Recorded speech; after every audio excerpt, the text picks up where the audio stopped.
Welcome to Red Sox Rundown at McKeon Park in Hyannis, Massachusetts. The Y-D Red Sox take an 8-1 loss in Game 1 of the championship series to the Hyannis Harborhawks. Anthony Santaniello joined with Mark Boyle. Mark, just a very difficult game for the Red Sox all around.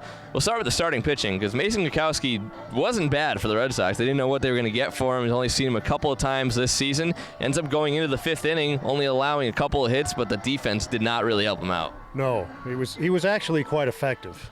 But as you point out, the defensive performance was substandard. Now, they got away with making 4 errors in the deciding game in Orleans, but not this time. 4 errors, and the big inning with the 5 unearned runs made the difference in the game. They tacked down a couple later, but it was 1-1 when they hit the 5 spot, and there were 2 big errors in that inning. So the pitching was okay, given the circumstances, maybe even better than okay, but the fielding was the big problem, and it's ironic because the Red Sox were the best fielding team in the league during the regular season. And do you think they have to make any changes going into Game 2 at Red Wilson Field defensively? Because, 4 errors in back-to-back games, like you said, not really acceptable for the best defensive team in the league. Anything you might switch up in the lineup? Well, you know how Scott Pickler is. He'll look at everything and make those decisions tomorrow. But those 2 performances, I think, are outliers because, as I said before, this is the best defensive team in the league during the regular season, and that encompasses 44 games. So we know they're good. They've just had 2 bad games defensively. Still, I'm sure Scott will take a look at everything before deciding on the lineup for Game 2.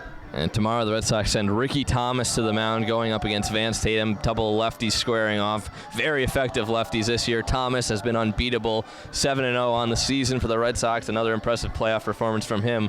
What do you look for from the lefty that we wouldn't see normally from him? Well, the thing about him is the numbers are great, but he's been consistently good. It's not as though he's posted that record and had a couple of clinkers in there and got away with it. No, he's been terrific literally every single time he's pitched.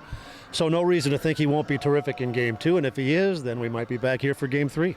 Well, we'll see what happens tomorrow night. Red Wilson Field, 4 o'clock start. We'll be on the air at 3:45 from Red Wilson Field. For Mark Boyle, I'm Anthony Santaniello. Catch you tomorrow night.